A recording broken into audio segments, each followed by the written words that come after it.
The past month has been wild. Simply wild. I've never seen anything like this before. This is my first bear market experience, and I'm excited because it's finally here. Well, another reason that I'm excited is because I prepared for this bear market. Now, my investment plan has always been simple. You guys already know I spend less than I earn, I save and invest the difference, then I reinvest for compounded growth.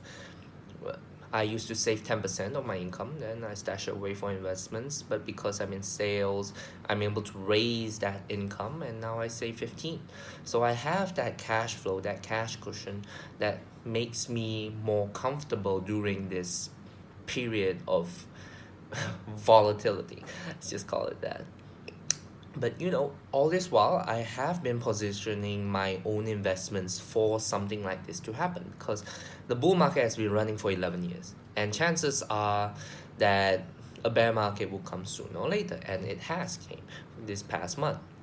For the past few months leading up to this bear market, I have positioned my portfolio more into bonds, more into balanced fund, and less into stocks or equities.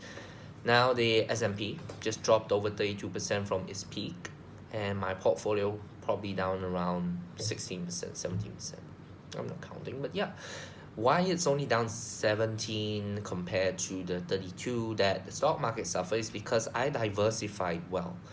When I think about investments, I always think about playing defense first. And then when opportunities like this bear market come, I want to go on offense.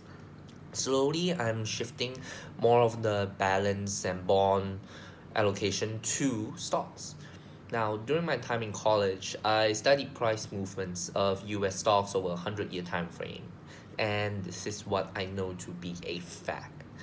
Corrections, a 10% drop from a peak, happens on average once a year.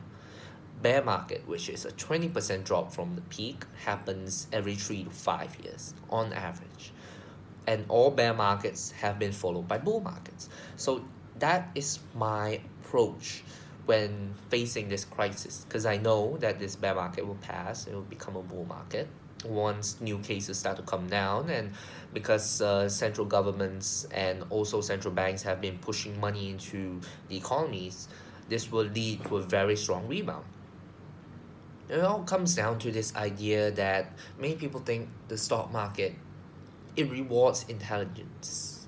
Actually, no. You don't need to be the smartest in the room to get gains out of the stock market.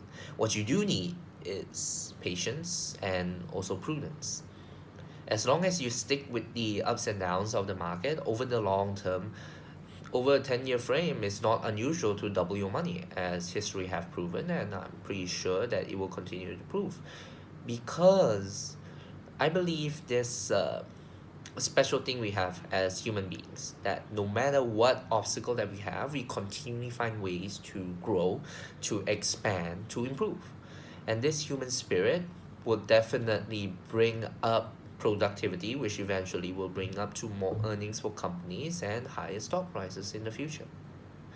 I'm confident that if I continue this strategy of mine to conservatively move those bonds into stock and continue this balanced allocation, that I can enjoy quite adequate returns over the next couple of years, maybe even double digits.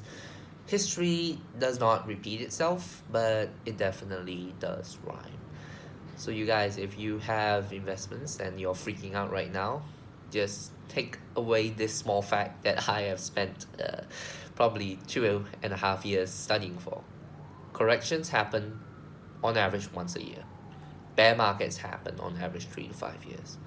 And the goal is not to avoid them. You can't avoid winter or spring or summer, but you can prepare for them. Thanks, guys.